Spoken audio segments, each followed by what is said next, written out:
ଆଜିର ସାଇ ସନ୍ଦେଶରେ ବାବା କହୁଛନ୍ତି, ମୁଁ ଜାଣିଛି ତୁ ପୁରାପୁରି ଭାବରେ ଭାଙ୍ଗି ପଡ଼ିଛୁ।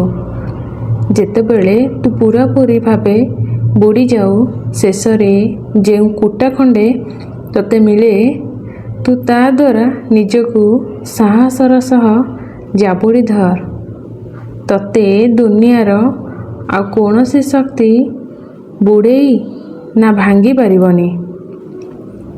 ଯେତେ ଆଶା କରିବ ସେତିକି ନିରାଶ। ନିଜର କର୍ମ ଉପରେ ବିଶ୍ୱାସ ରଖ। ତୋତେ ତୋ କର୍ମ ଅନୁସାରେ ନିଶ୍ଚିନ୍ତ ଫଳ ମିଳିବ, ନା ତା'ଠାରୁ ଅଧିକ ନା ତା'ଠାରୁ କମ୍। ଜୀବନରେ ସକାଳ କାହା ପାଇଁ ଖୁସି ନେଇକି ଆସେ ତ କାହା ପାଇଁ ଦୁଃଖ। ଠିକ୍ ସେମିତି ସନ୍ଧ୍ୟା କାହା ପାଇଁ ସୁଖ ନେଇକି ଆସେ, କାହାକୁ ଦୁଃଖ ଦେଇକି ଯାଏ। ଏ ଦୁନିଆରେ ତମ ସାଥୀ କେହି ଦେବେନି। ତମେ ନିଜେ ଲଢ଼ିବ, ଏକା ଜିତିବ, ଏକା ମଧ୍ୟ ରହିବ।